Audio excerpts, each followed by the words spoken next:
Buen día con todos. ¿Cómo les va? ¿Se me escuchan?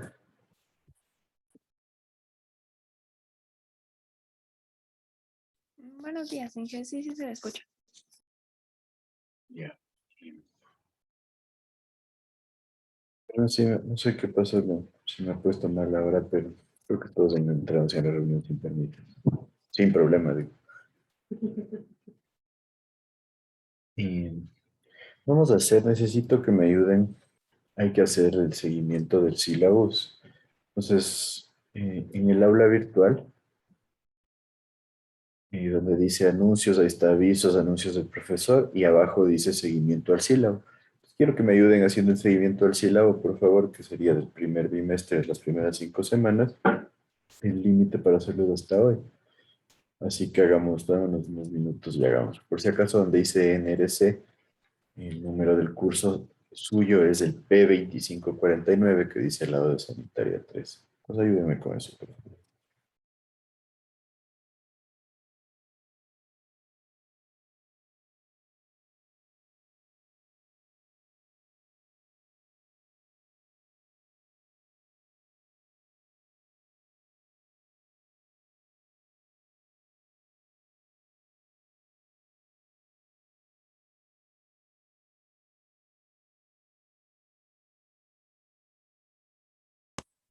Inge, es en ese que estaba.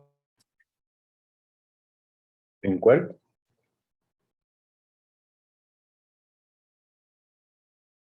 sea, se van al aula virtual y ahí, justo donde dice la materia, bajan, ahí está avisos, anuncios del profesor, y le ponen, al final está seguimiento del sílabo. Del sílabo. Ya. El NRC es el número de la materia, que es el que está al lado de Sanitario 3, que es P2549. Parece que no les piden las unidades, pero con todo estamos en la unidad 2.3.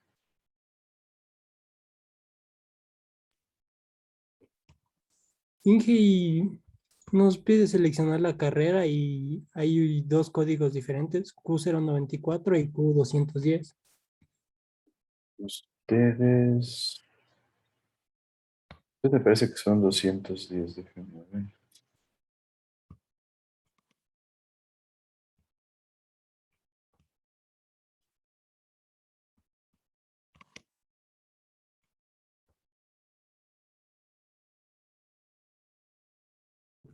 ¿Cuál era el NRC del curso? El número que está al lado del sanitario 3, P49, algo más. 2549. Eso.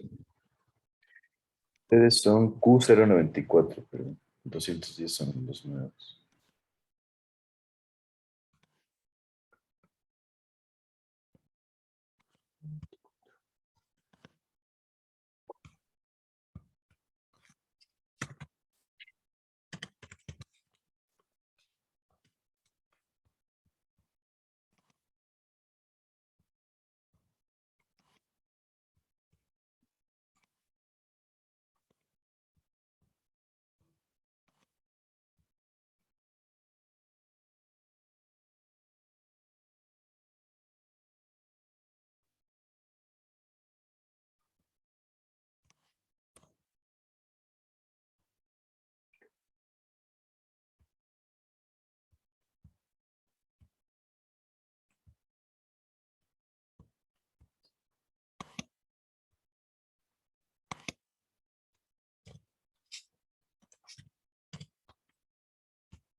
El periodo de seguimiento es de la primera semana hasta la quinta, ¿verdad, Inge? Sí, exacto.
¿Listos todos?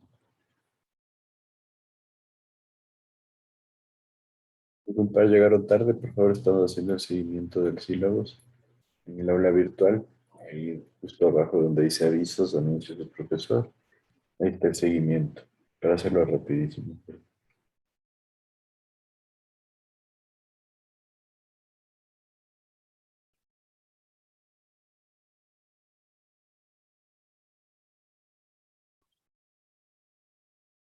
Hacemos el 20 el 18 de septiembre.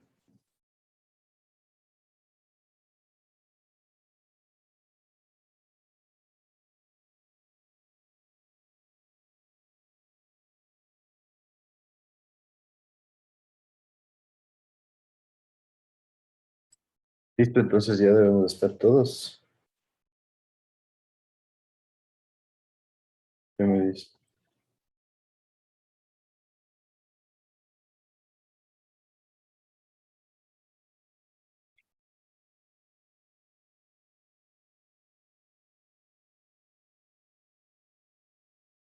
Bueno, entonces continuamos con la lista. Está Jaime Álvarez,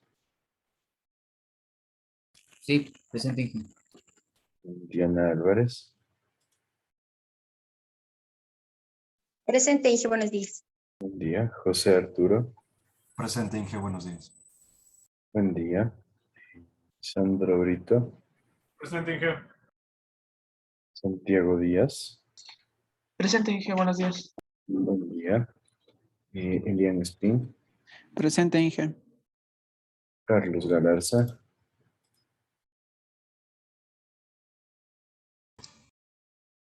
Cristina García, Presente, Inge. Lisbeth Godoy, Presente, Inge. Lo González, Presente, Inge. Luis Gordillo, Presente. Valeria Jaramillo, Presente. Ariel Lara, Presente. Jonathan Macías, Presente, Inge. Nicolás Nofla, Presente. Shaden Mora, Presente. Sebastián Novoa, Presente, Inge. Julián Peñafiel,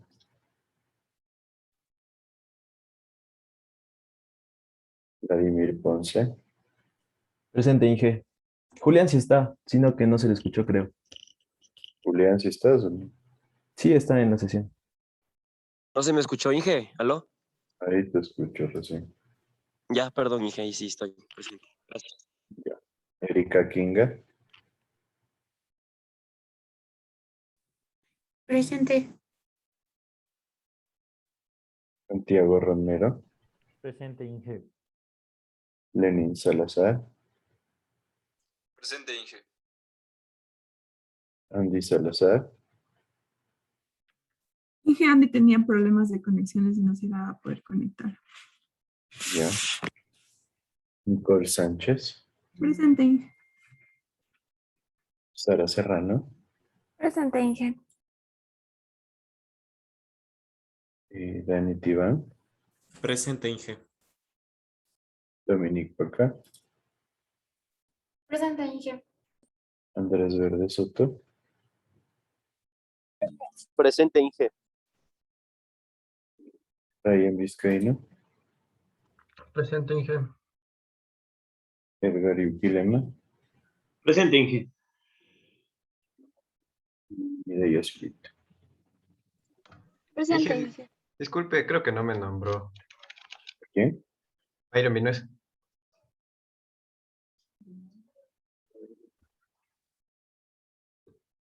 Sí, ya. Listo, ya está. Gracias, Inge. Inge, Carlos Galarza sí está presente, escribió en el chat, pero tiene problemas con su micrófono. Ya. Listo. Gracias. Solo Andy Salazar.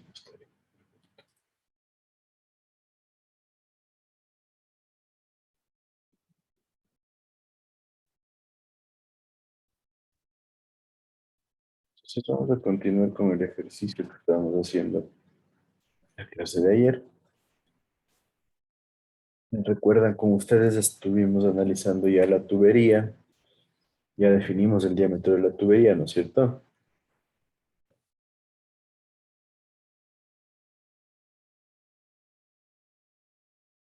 ¿Qué me dicen?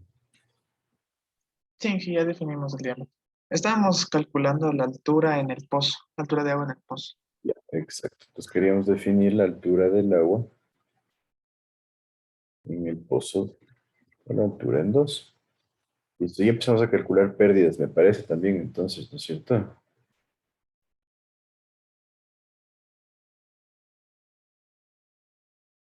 Parece que alguien propuso usar la ecuación de Harvey Williams.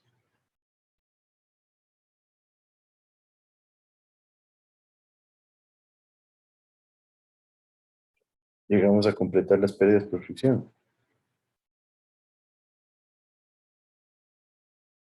Sí, nos faltaban las pérdidas menores. Listo, nos faltan las pérdidas menores. Entonces, vamos a definir que tenemos pérdidas menores en la rejilla, pérdidas menores en el conducto en el cono, que sería más bien dicho una contracción entre la rejilla y el conducto del tubo, en el codo y en la entrada al tanque. Tendríamos 4 tipos de pérdidas menores. Entonces vamos a empezar analizando las pérdidas en la rejilla como pérdidas menores. Para eso vamos a usar esta ecuación de acá. Aquí he puesto todas las ayudas necesarias para este tipo de cálculos. Entonces en la rejilla nosotros vamos a determinar las pérdidas mediante esta ecuación. Pérdidas menores en la rejilla va a ser igual a un coeficiente K sub T que depende del tipo de barrotes que nosotros utilicemos por el ancho de los barrotes a la 4/3 sobre el espaciamiento entre barrotes que hemos definido por la carga de velocidad. Y aquí es importante mencionar que esta velocidad es la velocidad con la que el agua va, podríamos decir, llegar a la rejilla. Y el seno del ángulo teta, que en este caso específico teta es el ángulo con el que llega el agua a la rejilla, con el que ingresa el agua a la rejilla, y nosotros vamos a asumir un ángulo de 90 grados. Entonces, ayúdame con esto, Byron Vinuesa. Vamos a calcular estas pérdidas, entonces debemos definir qué tipo de barrotes vamos a utilizar. ¿Qué me dices tú? Podemos usar esos barrotes rectangulares. Pueden ser los rectangulares, sí, es una opción. Entonces O los tendríamos circulares. Bueno, sí, los rectangulares. los que tú quieras, la verdad. 2.42 como coeficiente de pérdidas, perfecto.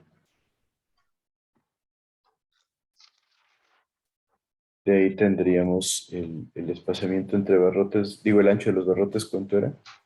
12 milímetros. 12 milímetros. Y el espaciamiento, ¿cuánto dejemos? 0,08 milímetros. 0,08 milímetros. Falta un cero, no estaríamos Ah, no es otro cero, ajá. Sí. La carga de velocidad, como les digo, tenemos que determinarla en función de la velocidad con la que llega el agua a la rejilla. Entonces, para eso nosotros deberíamos determinar velocidad es igual a caudal sobre área, de donde el caudal es 0.042. Y el área en ese caso va a ser el área total de la rejilla, que era ¿cuánto teníamos nosotros de ancho? 97 centímetros, me parece. Sí, 0,97 metros. Sí, 97 centímetros. Al cuadrado, perfecto. Pues ¿cuánto nos da esta velocidad? Espérenme un segundito.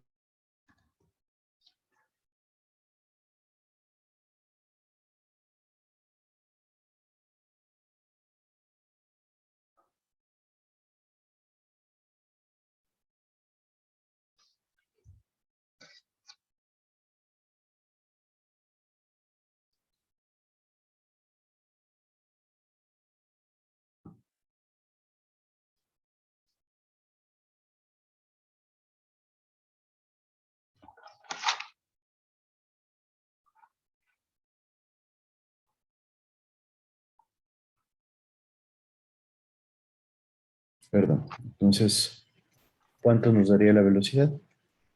Me salió 0,045 metros sobre segundo de dirección. 45 metros por segundo. Perfecto. Inge, Entonces, una consulta. ¿sí? Digamos, del área del lado que cogemos era 1.27 o se debe coger el 1.03 que sacamos ya luego de la comprobación de la velocidad. El final. Entonces, no es de 97 el final. No, nos salió 1.03. Y entonces ahí sí habría que trabajar con el 103, que es el que nosotros ya seleccionamos. ¿Cuánto me da la velocidad con 103?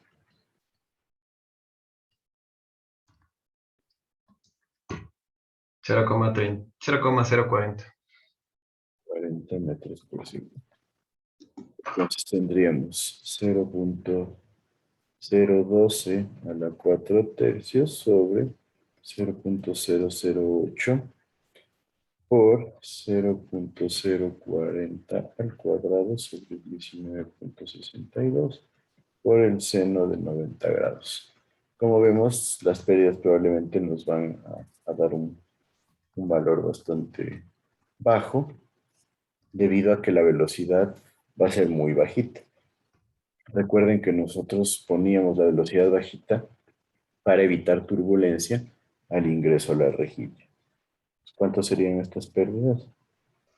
Me salió 2,96 por 10 a la menos 4 metros. Entonces, son pérdidas casi que despreciables.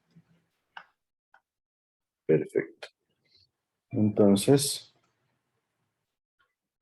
tenemos en segunda instancia la pérdida que se genera debido a la transición entre la rejilla y el tubo.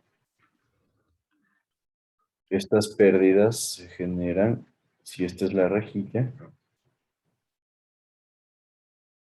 vamos a tener que generar un cono de transición hasta llegar al tubo. Entonces el tubo tiene un diámetro. ¿Qué diámetro seleccionamos nosotros por el tubo?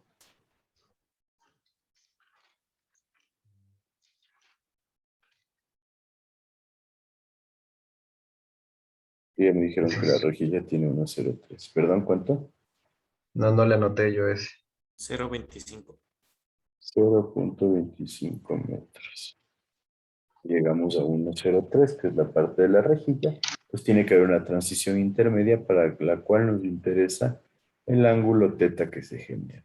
Entonces nosotros debemos definir cuál va a ser esta longitud de la transición.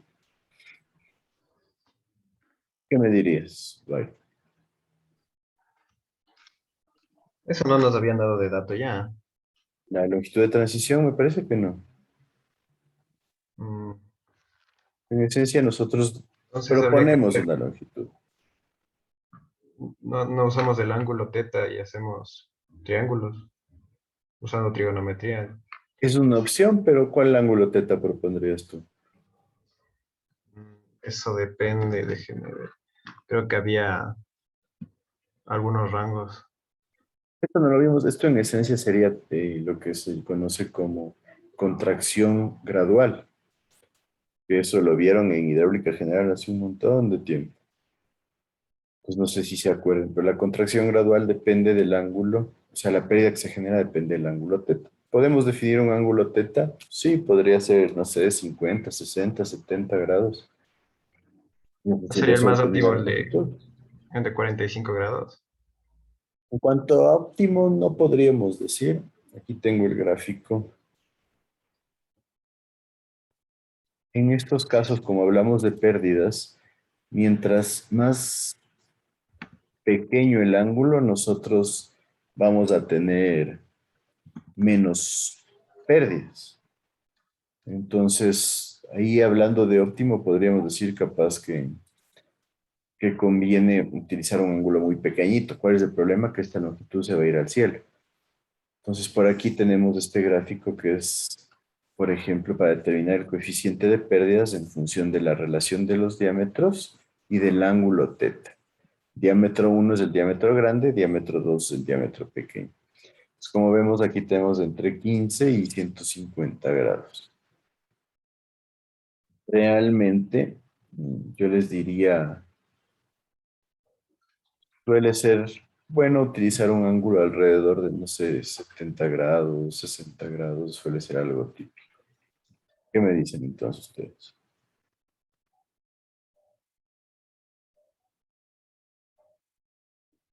¿Prefieres proponer el ángulo o prefieres proponer la altura esta de aquí?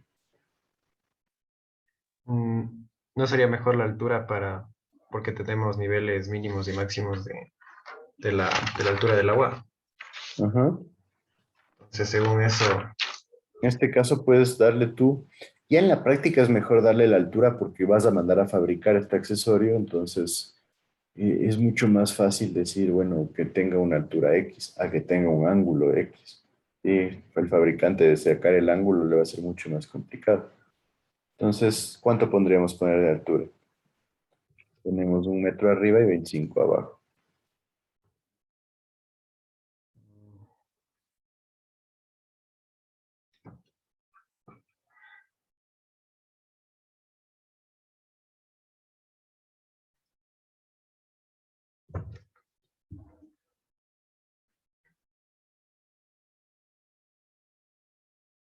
yo no sé.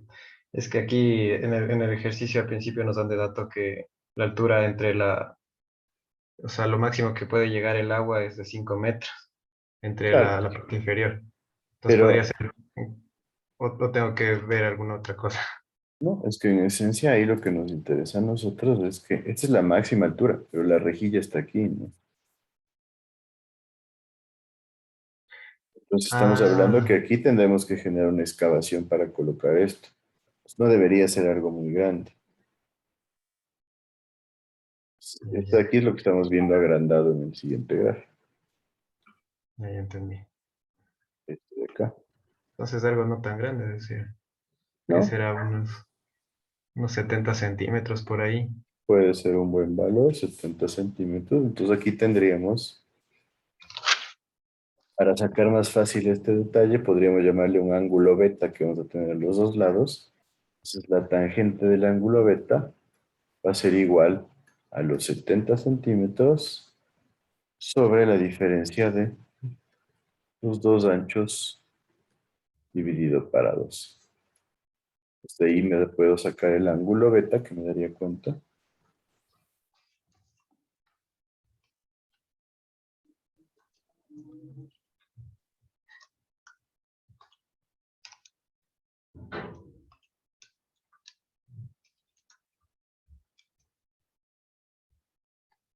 Sesenta coma ochenta y ocho grados.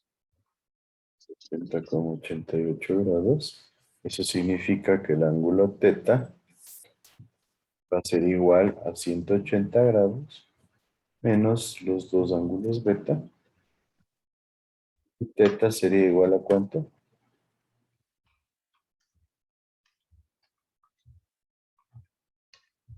58,25. 58.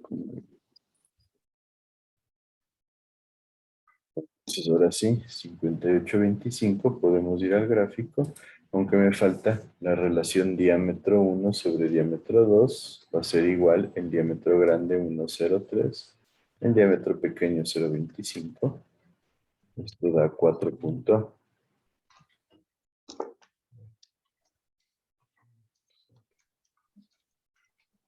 4,12.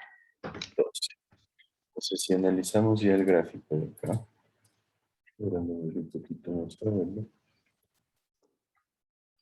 Nuestro ángulo teta era de 58 más o menos.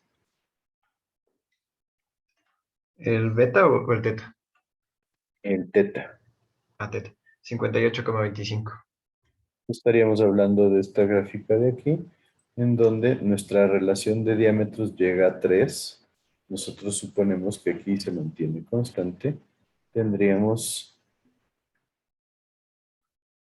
un coeficiente K de pérdidas de 0,08. ¿Sí? ¿Está claro para todos? Este gráfico es sacado del libro de Shaw, que lo deben haber visto en hidráulica general. Entonces, 0,08 nuestro coeficiente de pérdidas.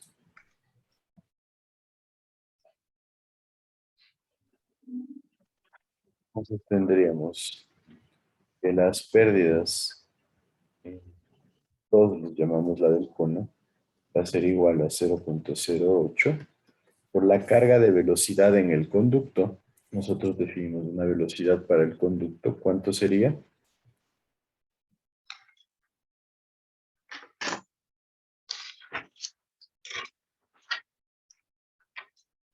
0.9. 0.9 metros por segundo. La velocidad, dijo, ¿no? Sí, pero ya que la comprobada al final. Esa es la que va por la tubería. ¿O no?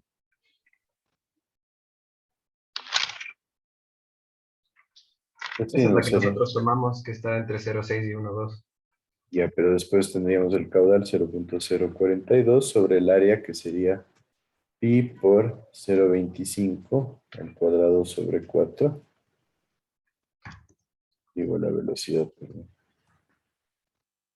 ¿Cuánto nos daba la velocidad? Este es el diámetro seleccionado, ¿no?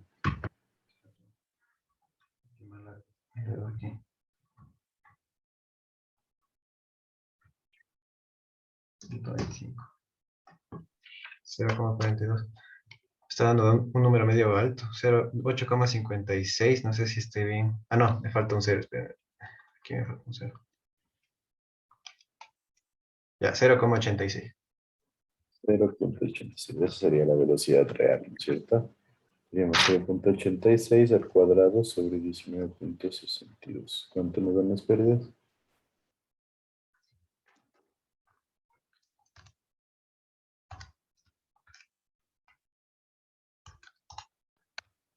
$3,02 por 10 a la menos 3. 0.02 sobre 10 a la menos 3. Tenemos la de la rejilla, tenemos la de la contracción que se genera.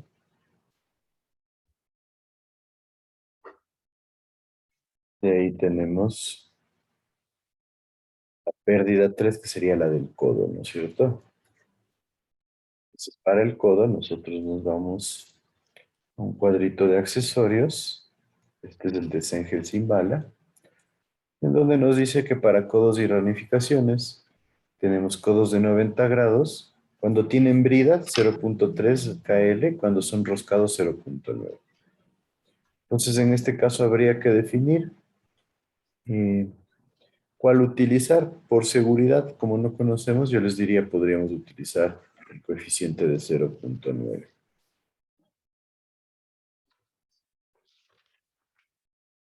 Entonces, para el codo nosotros tendríamos que las pérdidas menores van a ser 0.9 como coeficiente K por la carga de velocidad que era 0.86, me dijeron, al cuadrado sobre 19.62.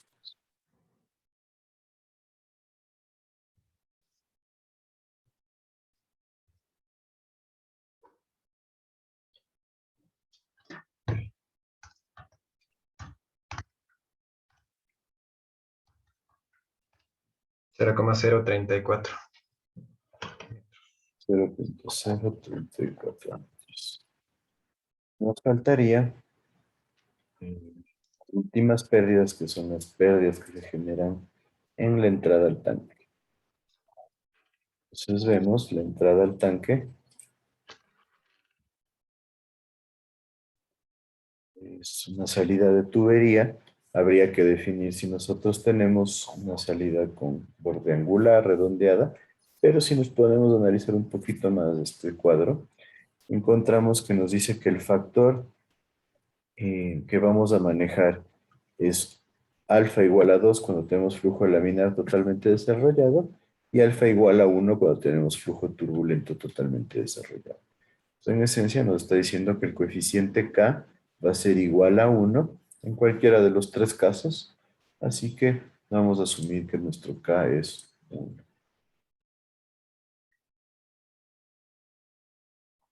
Entonces tendríamos HM4, que es la correspondiente a la entrada al tanque, va a ser igual a 1 por la ¿Qué? carga de velocidad. Ajá. ¿Por qué el K era 1? Eso no lo entendí muy bien. Porque es lo que nos recomienda en este cuadro que les puse aquí, Sengel Simbal. Pero era Nos para dice, flujo turbulento, ¿verdad? sí, pero este de aquí de ley es flujo turbulento. Ya. O sea, siempre sabemos que es flujo turbulento. Pueden calcularlo, ¿no? Si quieres podemos calcularlo ahorita. Número de Reynolds es igual a velocidad por diámetro sobre viscosidad. La velocidad en este caso 0,86, el diámetro 0,25 y la viscosidad, estaríamos hablando de más o menos cuánto. Por aquí yo tengo un cuadro de viscosidad.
Acá tengo un cuadro de viscosidades.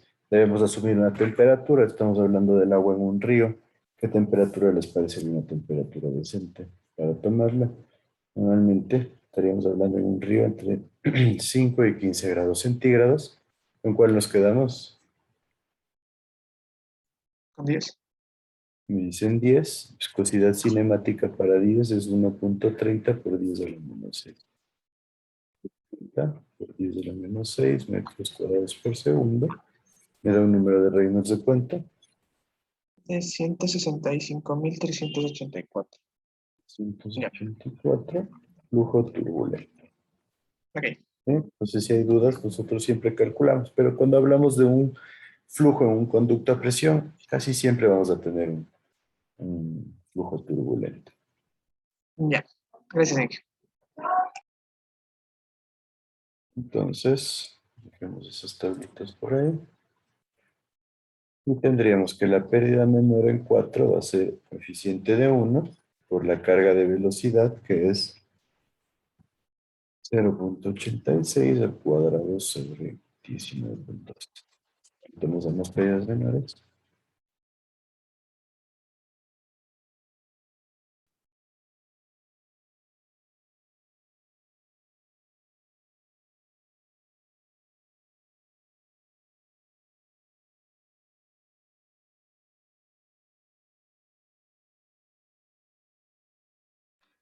Cero coma 038.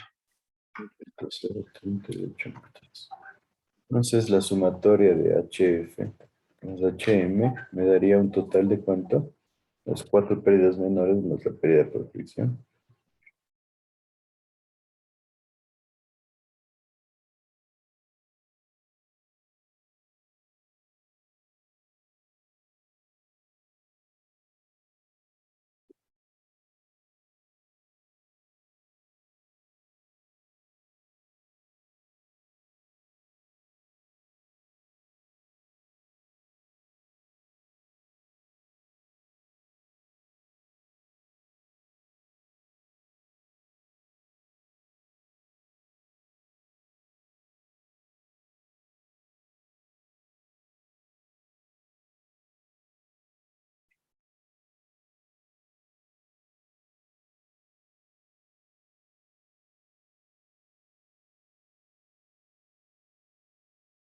No sé si estoy bien, pero tengo 1,65.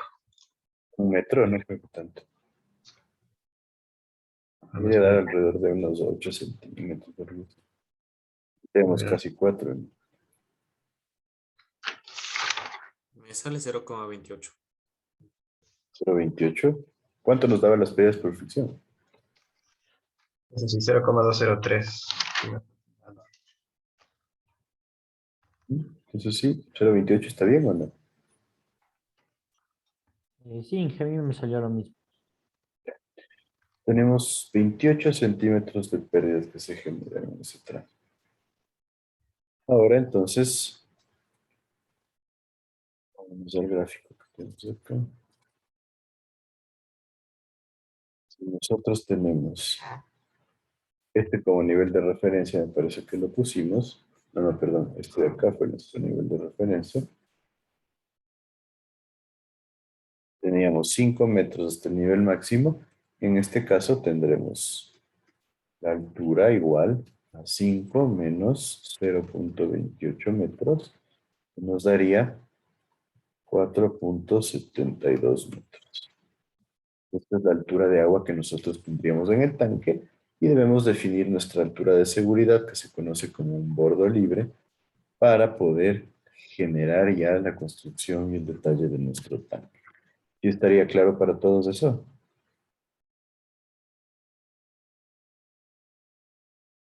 ¿Qué me dice?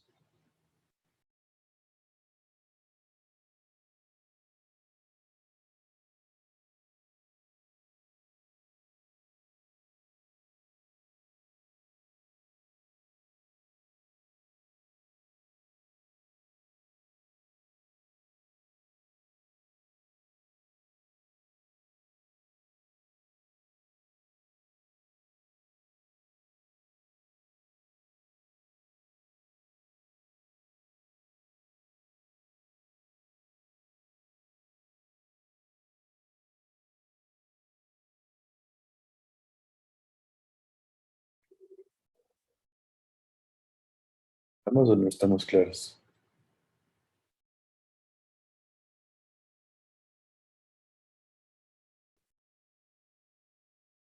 Creo que algunos sí copiando.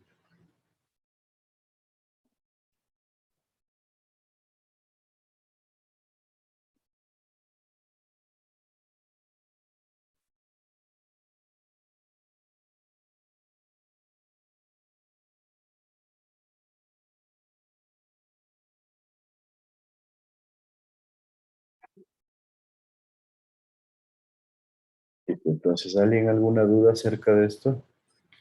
Como vemos, es un diseño bastante fácil. Hay que tener en cuenta todas las condiciones de los elementos.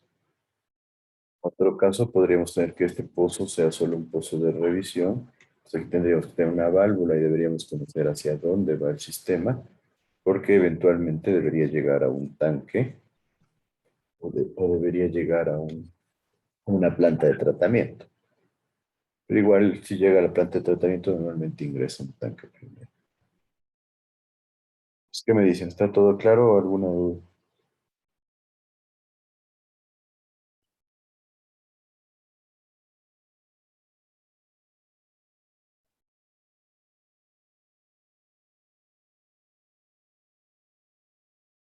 Bueno, entonces,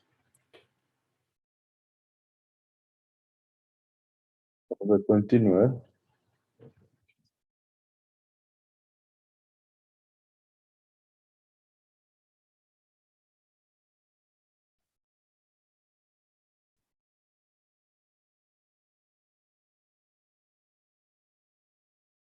Pues vamos a continuar con lo que son aguas subterráneas. Bueno, ya va a ser las 10. Mejor tomémonos unos 5 minutos antes de continuar.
Continuamos, ¿me escuchan? ¿Me siguen?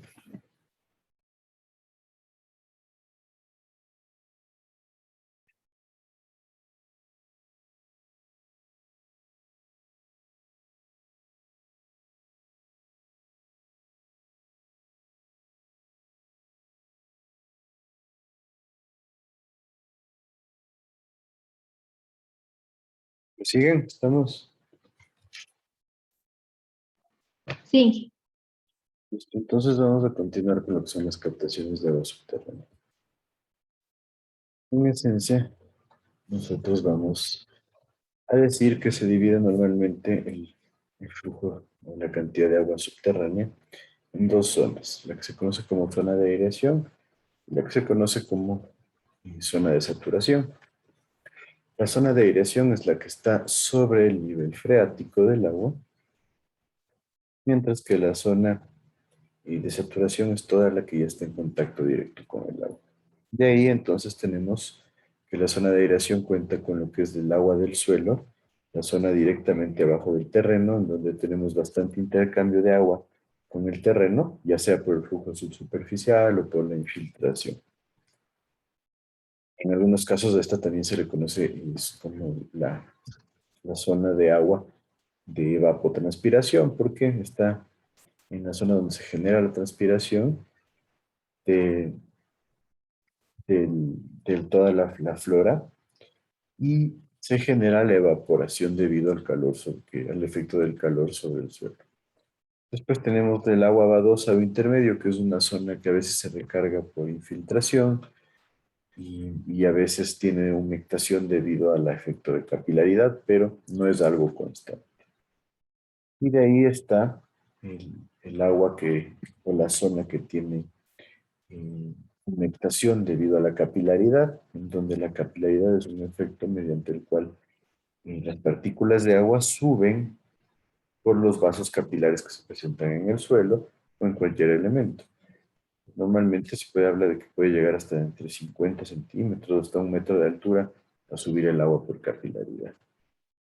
Mientras que en la zona de saturación tenemos el agua propiamente dicho del nivel freático. Puede que tengamos estratos impermeables y zonas con aguas artesianas, donde se habla de aguas artesianas a las que tienen o están sometidas a una presión debido al efecto de este estrato impermeable sobre las mismas. En esencia, esta es una forma de dividir rápidamente los tipos de humectación que se mantienen bajo el suelo debido a los efectos del agua. Entonces, el agua subterránea se presenta casi en cualquier parte, debajo de la superficie, obviamente, y nosotros la podemos encontrar en diferentes formas, ya sea como acuíferos, como acuitardos, acuícudos, y vamos a ver cuál es la diferencia entre estos más adelante.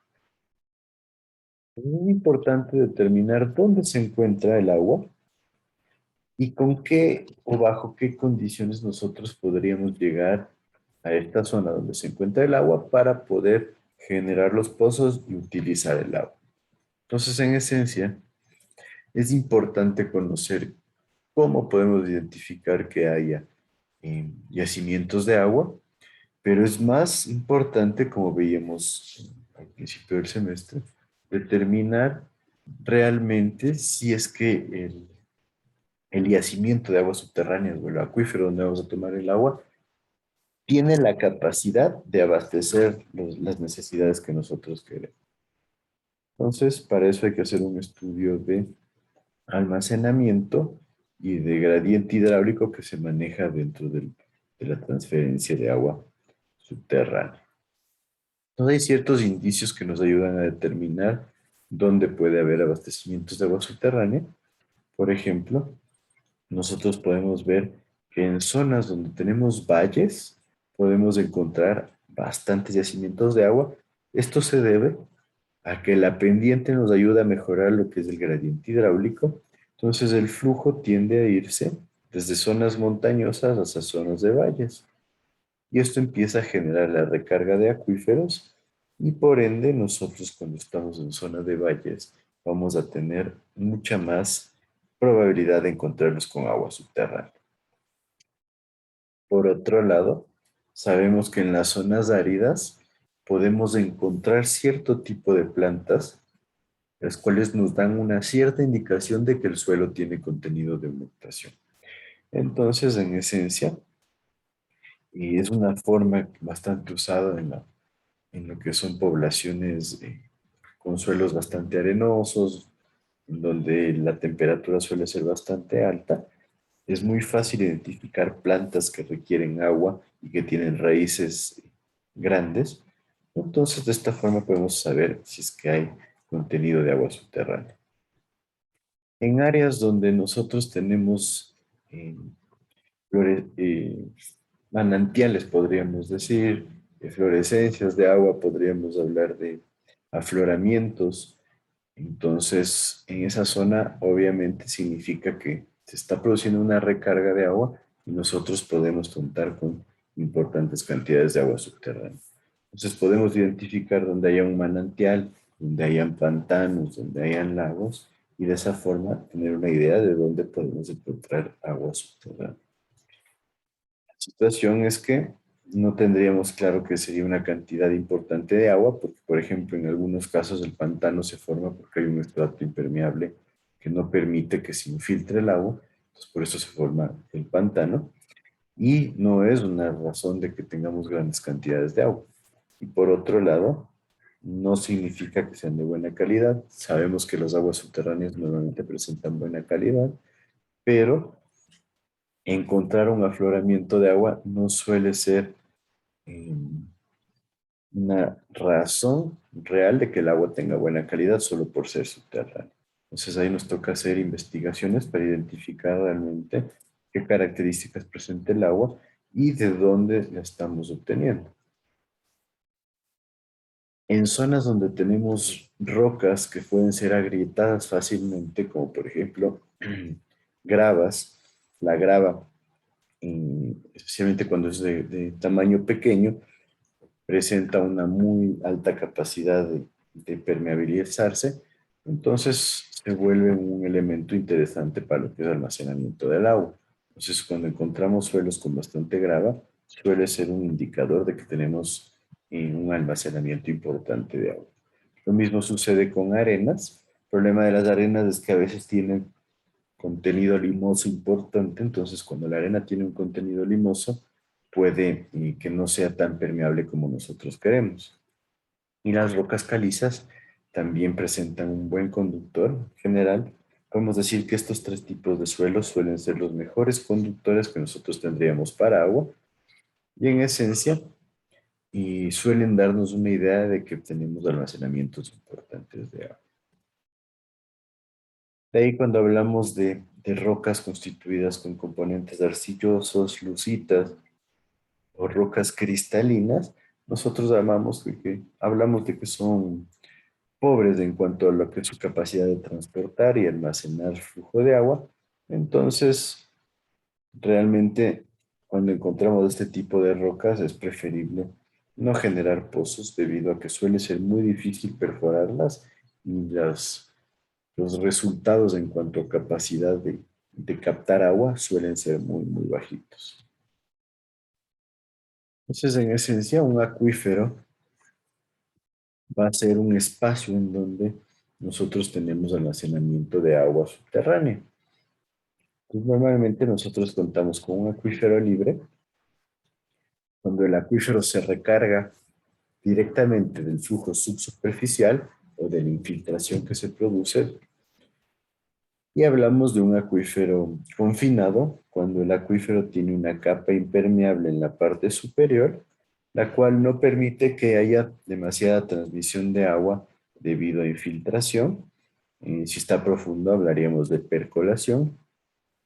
Y en esencia, esta limitante que pone la capa impermeable nos obliga a que nuestro acuífero presente presión interna.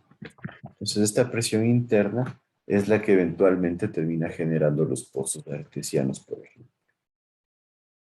Y en esencia, vamos a definir a un acuífero como el conjunto de rocas o también suelo que permite o que mantiene una permeabilidad de tal manera que se pueda acumular agua en sus poros o en las grietas que se generan internamente.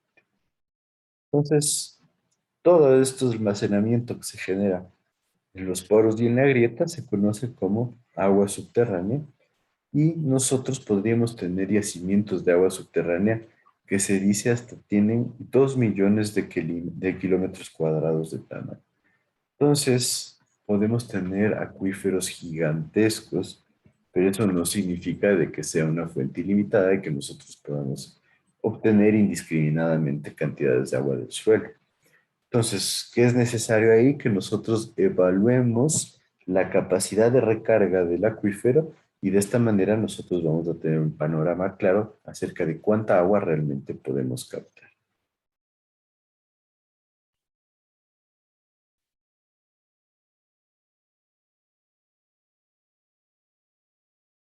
Entonces, como veíamos, ya hablamos de la zona de saturación y la zona de aireación. Entonces, en esencia, nuevamente les decía, la zona superior se conoce también como evapotranspiración porque ahí se genera la transpiración de las plantas y la evaporación del flujo debido al efecto del calor. Tenemos la zona intermedia que suele tener cierta humectación, pero no es mayor. La zona capilar en donde el nivel freático genera humectación.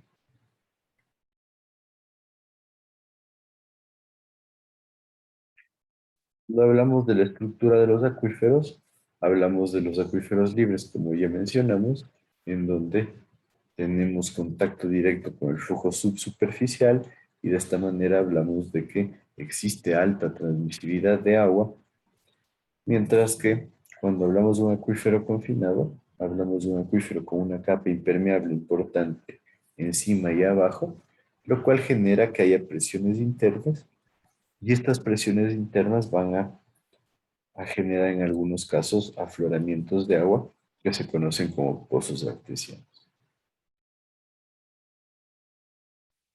De ahí, según la textura, nosotros vamos a tener acuíferos porosos y acuíferos fisurales, en donde los porosos tienen partículas de suelo que están separadas, tienen una permeabilidad más o menos importante y pueden almacenar grandes cantidades de agua, mientras que los acuíferos fisurales presentan fisuras a lo largo de toda la estructura del suelo que están comunicadas en muchos casos entre sí y que en esencia permiten un flujo heterogéneo del agua a través de estas grietas. Entonces, estas grietas son las que permiten el almacenamiento del agua en este caso propiamente. De ahí nosotros hablamos del comportamiento de los acuíferos y nosotros lo podemos ver desde un punto de vista hidrodinámico en función de cómo se mueve el agua en el subsuelo.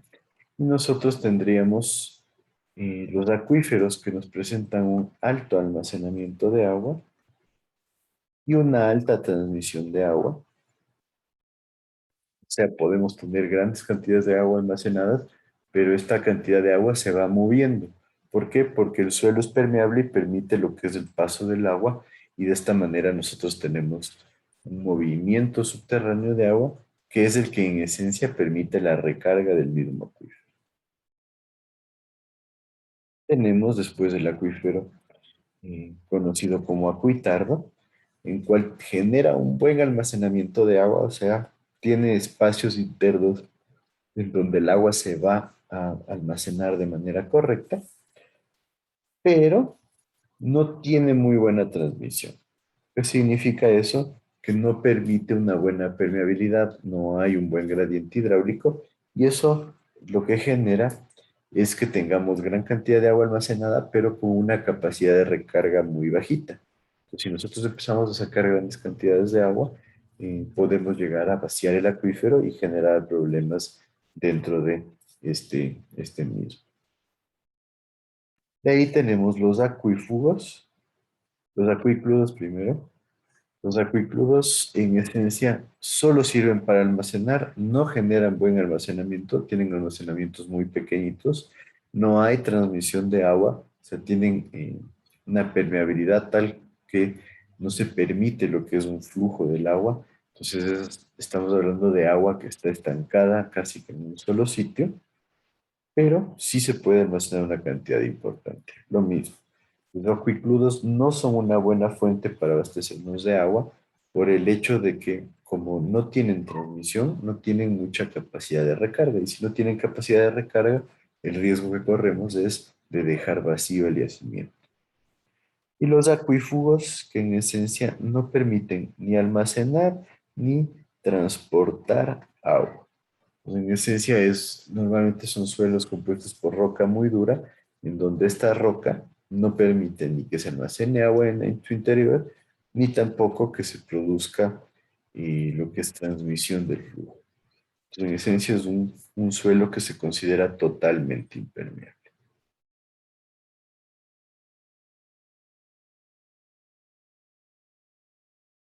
Pues en esencia, si hacemos un cuadrito comparativo simple, tendríamos que los acuíferos tienen alta capacidad de almacenamiento, tienen alta capacidad de drenaje y alta capacidad de transmisión. ¿Qué tipo de suelos suelen generar este tipo de acuíferos? Las gravas, las arenas y las rocas calizas. Por otro lado, tenemos los acuitardos, en donde tenemos alto almacenamiento, baja o mediana capacidad de drenaje y la transmisión es bajísima. Entonces se genera un problema. Los acuícludos, en esencia, tienen alta capacidad de almacenamiento, a veces medio también diría yo, muy baja capacidad de drenaje, no tenemos mayor permeabilidad que permita generar drenaje y la capacidad de transmitir agua es nula. Lo mismo. No hay capacidad de generar gradiente hidráulica, entonces no se produce transmisión de flujo. Y los acuífugos, en esencia, presentan nula capacidad de almacenamiento, recuerden, son totalmente impermeables, nula capacidad de drenaje y nula capacidad de transmisión, lo que significa que los acuíferos vienen a ser la peor opción en cuanto a lo que es generación de pozos subterráneos. En este caso tendríamos granillos, neisas, mármol, entonces ese tipo de roca dura que es muy fuerte, que no presenta agrietamientos y por ende es una buena opción para un acuífero. ¿Estamos claros hasta aquí?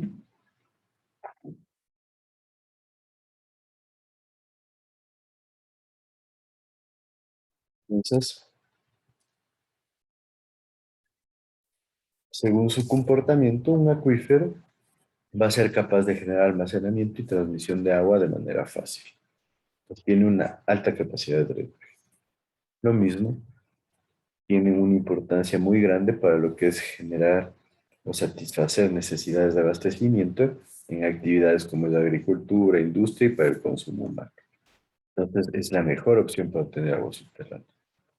Los materiales geológicos que tenemos para considerar un acuífero van a ser normalmente arenas, gravas, areniscas que tienen alta porosidad y permiten almacenamiento y transmisión de flujo.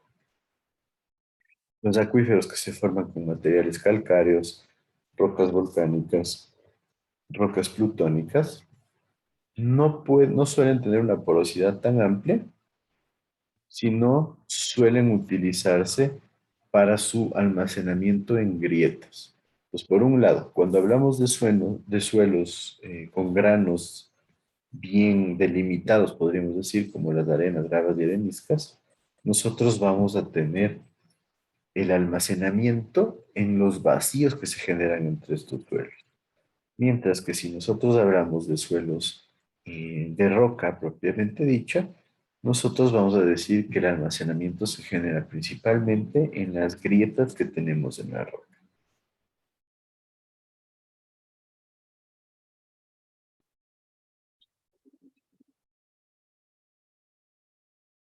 Aquí tenemos un acuífero típico, ¿no es cierto? Estamos hablando de un acuífero libre, tenemos la zona superficial y la zona baja. Ahora, un acuitardo, como dijimos, puede almacenar una gran cantidad de agua, pero tiene casi nada de drenaje y la transmisión es casi que nula. No se suele utilizarlos como fuente de agua, ¿sí? Por el hecho de que no pueden recargarse fácilmente. Entonces, las cantidades de aguas que tomaríamos nosotros podrían generar que el acuitardo se vacíe. Y eso en algunos casos, les decía, puede generar problemas de suelos. El papel de los acuitardos es bastante importante porque al no tener movimiento, empiezan a generar lo que es la percolación. Entonces se produce transmisión de agua vertical y suelen recargar estratos de suelos que están bastante profundos. Entonces, para acuitardos, los estratos de suelos típicos serían los limos, las arenas limosas, las arenas arcillosas y material que esté contaminado con arcillas.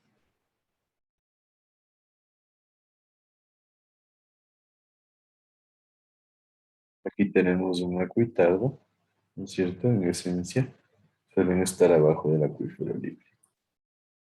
Los acuícludos, por otro lado, son materiales que pueden contener una gran cantidad de agua en sus poros, pero no tienen drenaje y la capacidad de transmisión es nula. Pues, ¿qué significa eso? Que estos en esencia sí son espacios llenos de agua que no tienen ningún tipo de cambios o de movimiento en el subsuelo. Entonces, los acuículos se les conoce como un material impermeable, pero debe haber un estudio, especialmente nos dice que la ingeniería geológica propone que se hagan estudios de lo que son los acuículos, porque en casos específicos pueden generar problemas en obras civiles.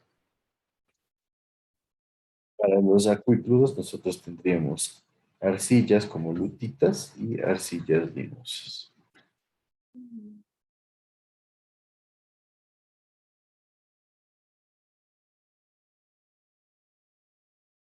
Tenemos un acuículo en la parte baja y en la parte alta lo mismo. Los acuífugos, en esencia, corresponden a materiales geológicos incapaces de contener y transmitir el agua. No presentan almacenamiento, no presentan transmisión.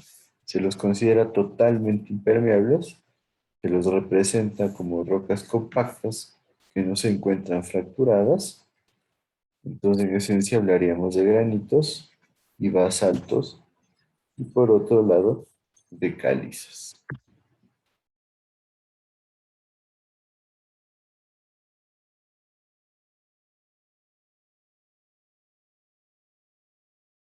Entonces, hablamos lo mismo. Cuando tenemos acuífugos, la porosidad es nula o muy baja y la permeabilidad es nula. Acuítardos, normalmente hablamos de porosidad alta, moderada y de permeabilidad baja. Y de acuíferos, nosotros hablamos de porosidad alta a moderada y permeabilidad alta. Normalmente esos son los tres tipos principales de almacenamientos de agua.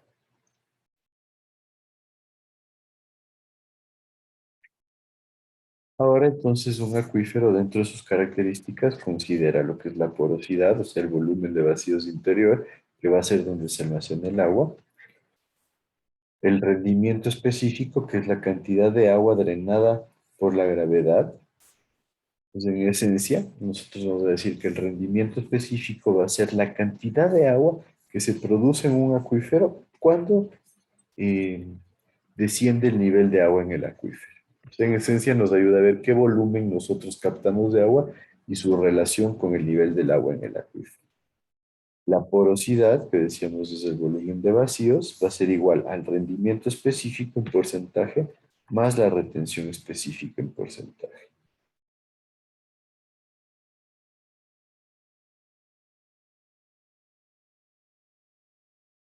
De ahí también podemos hablar de la ley de Darcy, en donde la ley de Darcy nos dice que la velocidad de un flujo a través de un medio poroso va a ser directamente proporcional al gradiente hidráulico. Estamos hablando de un ambiente poroso, la velocidad con la que cursa el agua va a ser en esencia directamente proporcional con el gradiente hidráulico, que es la razón de qué cantidad de movimiento de agua se puede producir de manera subterránea. La pérdida de energía En esencia podemos decir que se la tendría como cuando hay más velocidad, vamos a tener más pérdidas.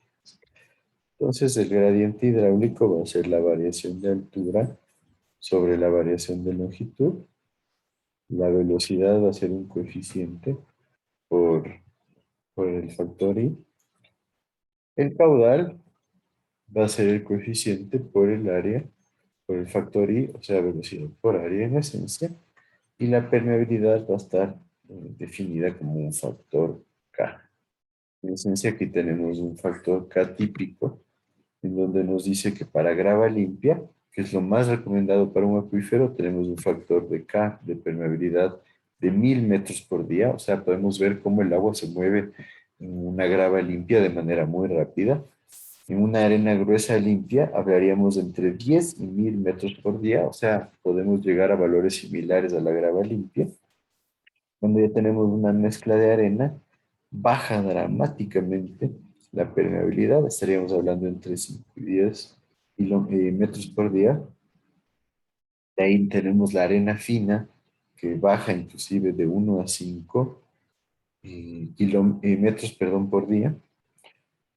De ahí tenemos la arena limosa, como ya tiene un alto contenido de limo, nosotros ya no podemos generar una buena transmisividad y vemos que la permeabilidad está entre 0,1 a 2 metros por día. Casi nada, ¿no? Podemos ver que la de arriba tiene entre 500 a 10,000 veces más capacidad de generar permeabilidad. Ahí tenemos los limos, que también presentan baja permeabilidad, entre 1 por 1000 y 0,5. Y las arcillas, que normalmente tienen menos de 1 milímetro de movimiento al día. Entonces, imagínense, esto es demasiado bajo y suele ser un problema importante de los suelos arcillosos. Nos dice que para este análisis de los pozos, la ley de Reynolds se va a aplicar cuando el número, la ley de Darcy se va a aplicar cuando el número de Reynolds sea menor a 5. Entonces eso ya lo vamos a ver luego en un ejercicio, pero calculamos cuál es el número de Reynolds del flujo que tenemos subterráneo, y si es que es menor a 5, no hay problema.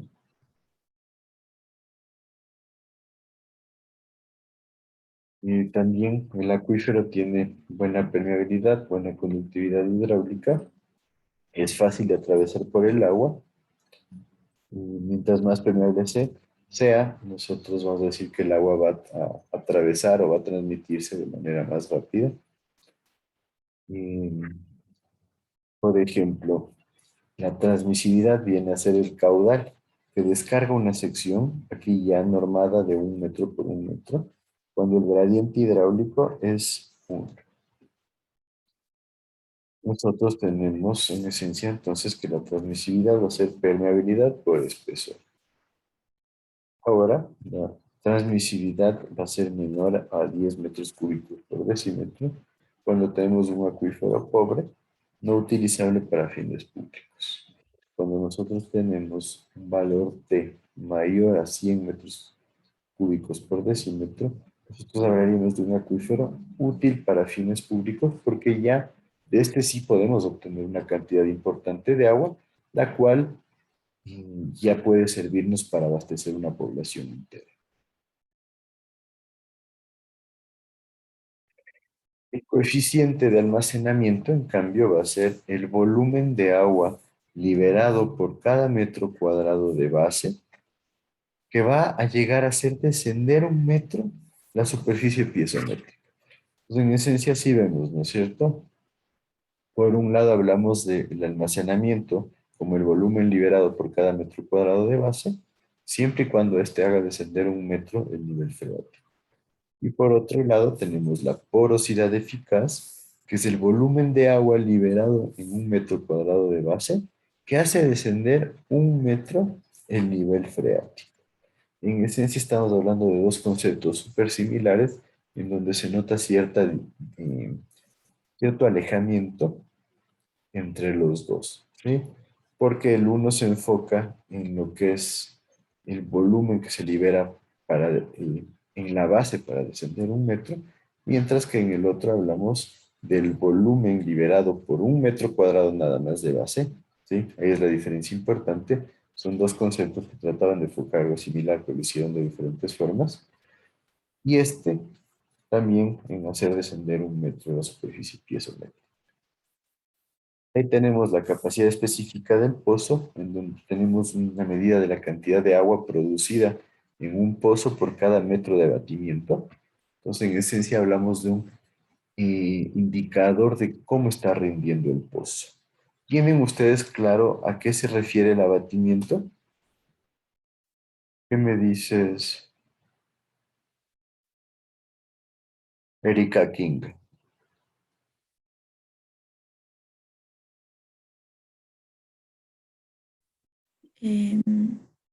No sé, como que se refiere a lo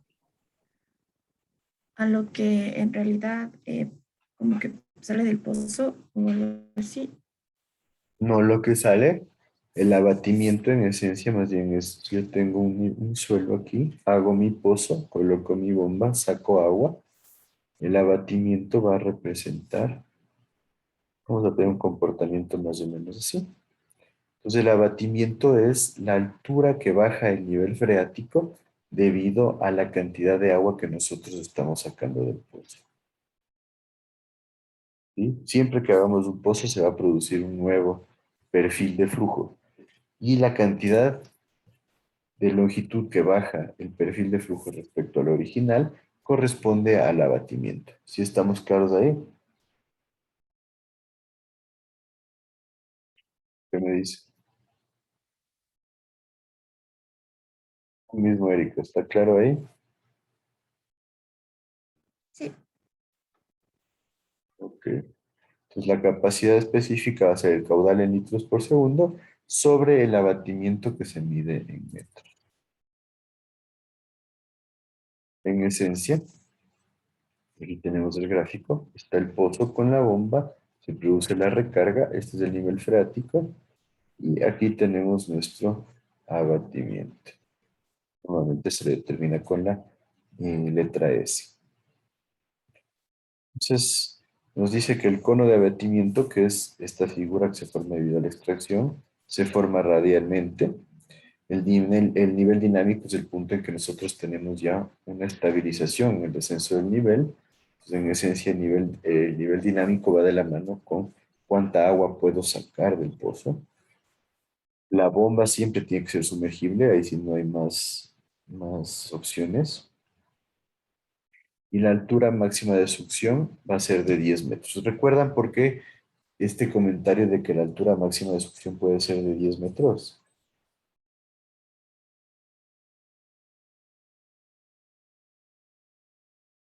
Ayúdame de nuevo tú, Erika. Porque después la potencia de la bomba ya no es suficiente. No. ¿Por qué no hacemos un análisis nosotros de que exista una altura máxima de succión?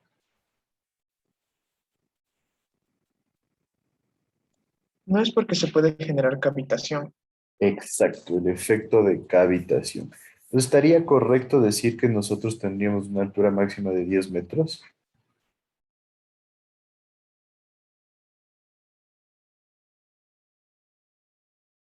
¿Qué me dice?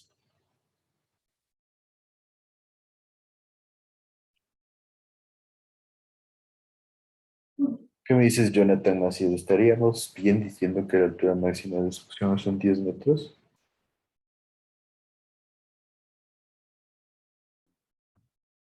Habría que analizar la ecuación, todo lo que eran los parámetros de de la bomba para la ecuación de cavitación.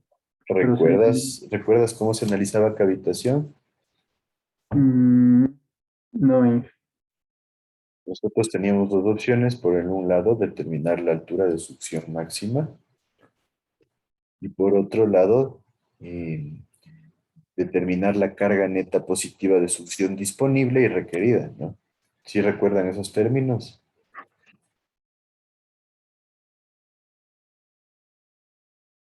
La carga neta positiva de succión disponible es la que nos permite a nosotros como máximo el sistema obtener, y la requerida es la que da el fabricante porque está en función de las pérdidas internas de la bomba. Ahora el concepto de altura de succión máximo se enfoca en un análisis mucho más simple, en donde nosotros decimos que esto va a depender de la presión atmosférica menos la presión de vapor del agua, y esto menos otros factores, en donde nosotros deberíamos considerar la carga de velocidad,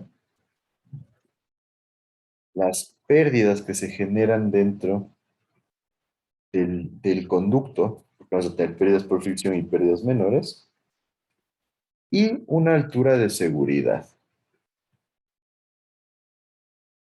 Muchos autores dicen, sí, es mucha lata ponernos a calcular todo esto, podemos considerar todo como un factor de seguridad. Algunos hablan de un factor de seguridad del 20%, otros nos dicen que con tal vez un factor de seguridad ya en unidades podríamos hablar desde 0,5 hasta 1,50 m, dependiendo del caso. Entonces hay varios criterios. Pero en esencia, ¿cuál es la carga de presión atmosférica a nivel del mar?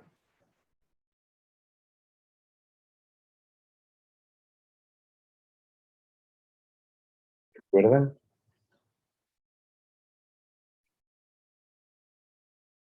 ¿Qué me dices? A ver, Sara Serrano. No me acuerdo, Inge. Este dato ya deberían manejarlo, una idea. No me dirás milímetros de mercurio, porque es un poco difícil de comprender esa medida. No es una atmósfera. Una atmósfera, bueno, sí, esa es la más simple. Una atmósfera es 100 kilopascales. 101.300, perdón, 100 kilopascales, ¿no es aproximado? 100 kilopascales, en realidad 101 porque son 101.325 o 101.333 pascales, perfecto. Ya con pascales podemos relacionarlo más fácilmente a metros de columna de agua, que nos da a nosotros una idea más clara. Más o menos la relación es de 10. Entonces, sería, bueno, sería de 10.000, ¿no? Entonces, nosotros tendríamos en metros de columna de agua a nivel del mar una presión atmosférica de 10,33 metros. Ahora, la presión de vapor del agua, ¿recuerdan? La presión de vapor del agua es un concepto relacionado a bajo qué presión nosotros ya tenemos que el agua empieza a ebullir. Entonces deben haberlo visto, pero el agua no ebulle solamente por temperatura, sino ebulle por una combinación de temperatura y presión. Entonces, por ejemplo, cuando tenemos una presión de 10,33 metros, el agua ebulle a 100 grados centígrados, que es lo que pasa a nivel del mar. Cuando yo tengo una presión más baja, como por ejemplo aquí en Quito, una presión de alrededor de 7 metros de columna de agua, la temperatura de ebullición va a estar alrededor de los 91 grados centígrados. Y así van variando estas combinaciones. Hasta un punto que cuando nosotros hablamos de una temperatura típica del agua entre 5 y 15 grados centígrados, tal vez entre 5 y 20, ya diciendo que 20 estaría agua casi que tibia. La carga de presión de vapor, ¿tienen idea en qué valor más o menos está? ¿Alguien recuerda? Alrededor de entre 0,15 a 0,25 metros. Entonces, si yo genero una succión que lleve estos 10 metros de carga de presión atmosférica a este límite de entre 0,15 y 0,25, yo puedo generar que bulle el agua. ¿Cómo genero esta presión negativa? Pues con la succión de un sistema de bombeo. Obviamente, no tiene que llegar a este valor de 0,25 porque este 0,25 tiene a su favor la carga de velocidad, las pérdidas por fricción, las pérdidas menores y una seguridad, que en esencia la seguridad nos da un rango de falla en nuestros cálculos. Entonces, en esencia, ¿por qué nos dicen que 10 metros es lo máximo? porque yo tengo 10,33 menos 0,25 me da 10,08. Estaríamos hablando de alrededor de 10 metros de columna de agua como la altura máxima de bombeo que podríamos generar, porque nosotros en ese caso generamos presión negativa hasta de 10 metros y estaríamos entrando en zonas de presión de vapor y estaríamos generando que el agua ebulla y que se produzca la cavitación como les mencionaba su compañero. ¿Y está claro ahí entonces el concepto?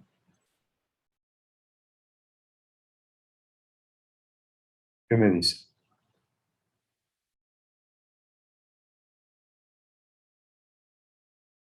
¿Sí o no? Los veo dudosos todavía.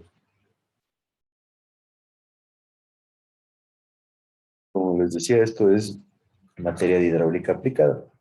Yo estoy seguro que los que cogieron conmigo sí hicieron bastante hincapié en esto. Yo por eso he dejado este comentario que es obtenido de un manual, pero no es correcto, porque entre pérdidas, carga de velocidad y altura de seguridad, nosotros más o menos tenemos 3 metros, más o menos, así en promedio. Estos 3 metros tengo que reducirles de los 10. Entonces, a nivel del mar, nosotros tendríamos que la altura máxima de succión está alrededor de 7 metros, para que lo tengan en cuenta. En Quito, la altura máxima de succión está alrededor de 4,5 a 5 metros. ¿Y me siguen entonces ahí? Entonces, por ende, nosotros recomendamos que la bomba sea sumergible, porque hago un pozo de 5 metros, no tengo como para sacar mucha cantidad de agua. Entonces, una bomba de succión máximo me va a dar hasta 7 metros, diciendo en la costa. Aquí en Quito, 5 metros. ¿Vale la pena realmente la cantidad de agua que vamos a obtener en un pozo de 5 metros? Probablemente no. Nosotros ya para captaciones de agua subterránea estamos hablando normalmente de pozos sobre los 20 metros de profundidad. Entonces se vuelve inviable el utilizar bombas a succión y por ende utilizamos bombas sumergibles. ¿Está clara entonces esta explicación?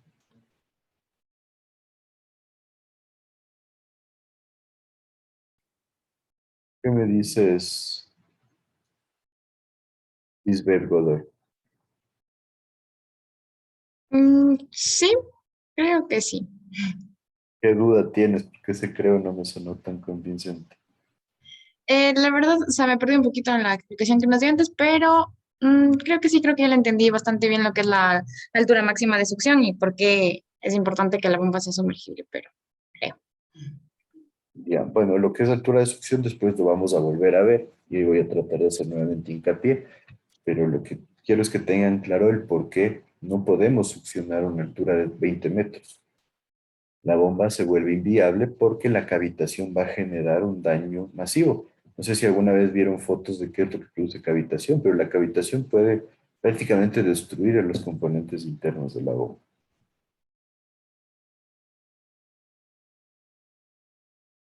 Y bueno, para acabar, veamos que se dice que el gradiente hidráulico va a incrementarse conforme me acerco al pozo. ¿Por qué? Aquí esta línea del cono de abatimiento nos da una indicación, ¿no es cierto? Acá tenemos más o menos una estabilidad. Conforme llegamos al pozo, se incrementa la velocidad del flujo y eso es el gradiente hidráulico. ¿Cuánta velocidad tengo horizontalmente respecto al abatimiento vertical? Entonces, cuando la velocidad aumenta, aumenta el número de reinos y nos dice nosotros no podemos exceder el número de reinos de 5. Aquí hay que hacer ciertas consideraciones que ya cuando hagamos el ejercicio lo vamos a ver para tenerlo más claro, porque sí, algunos me dicen, no, pues si es que antes hablábamos de números de reinos mayores a 4,000 o menores a 2,000 para flujo laminar, entonces en esto prácticamente no se mueve nada. Sí, no, la velocidad del flujo es muy bajita, tenemos un flujo con velocidades muy bajitas, pero el número de reinos se lo calcula un poquito diferente. Entonces, hasta aquí. ¿Alguna duda, algún comentario, reflexión o algo más que se les ocurra?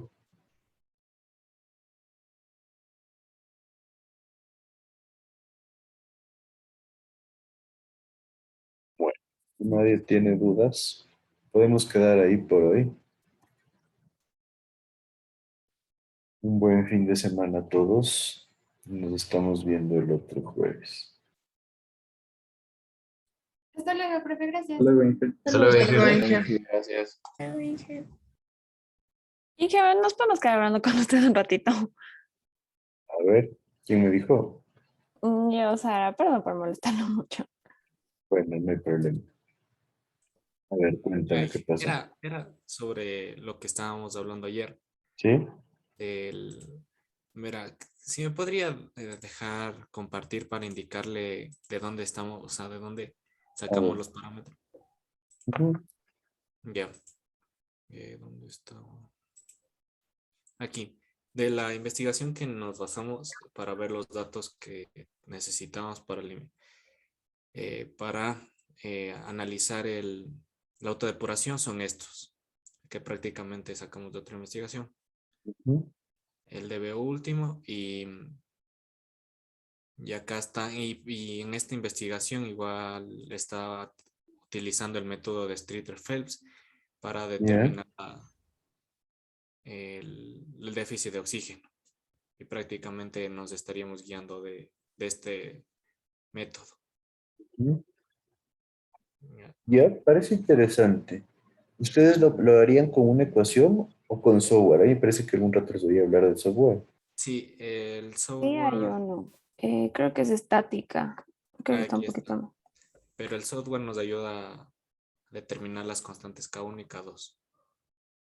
Igual aquí utiliza las ecuaciones para determinar el déficit de oxígeno y también el tiempo, la variable de tiempo de desoxigenación. Ya, perfecto. Y estábamos también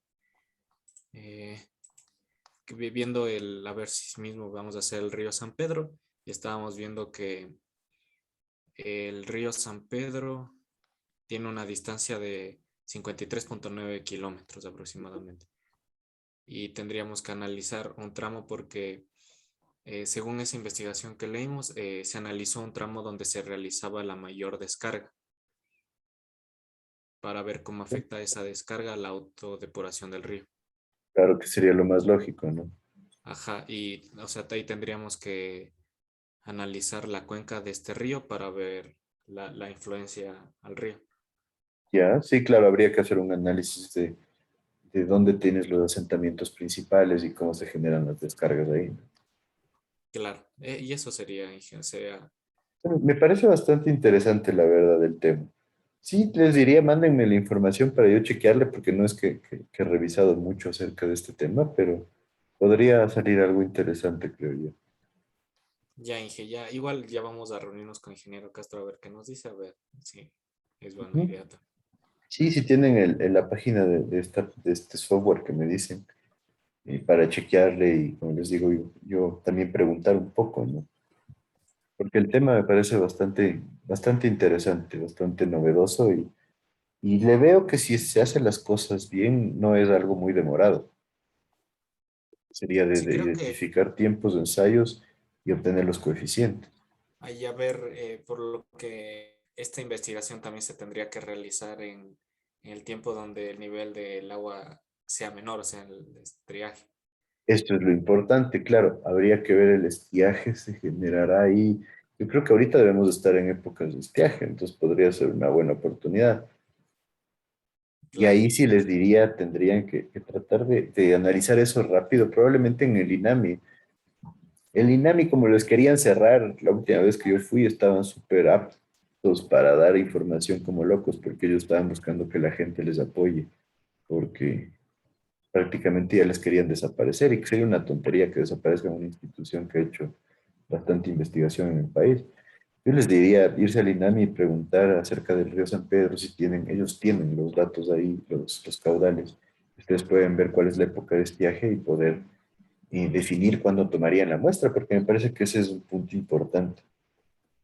Claro, eso sería lo más Yo importante ya para sacar los ajá, datos. yo les diría si se esperan ya probablemente entre enero y marzo sea la época más bien de crecidas. No sería de aprovechar antes de llegar allá, ¿no? Sí, entonces vamos a hablar con el ingeniero Castro y igual ya le estamos mandando la información del software y de Ya está. el método y eso. Perfecto, entonces. Ya, listo. Eso nomás. Listo, entonces. Que tengan buen fin de semana. Que les vaya bien. Igualmente. Suerte. Hasta ¿Sí? luego, gracias. Yo solo me quedé un rato para ver lo de la prueba, porque ayer no me quedé. Quería ver si hoy día puedo ver que me dejan en la prueba. Y ahorita ya pueden ver los comentarios, me dijeron. Ha habido ¿en un serio? problema propio del EVA que me corrigieron los de soporte técnico y ya me confirmaron a todos los estudiantes que sí pueden ver los comentarios. Si quieres, revísalo y me avisas cualquier cosa. Ok, ya reviso entonces. Nada Me más. mandas un mensaje, no habría problema. Ya. Listo. Entonces, ya, nada más. Hasta luego. Perfecto, buen día.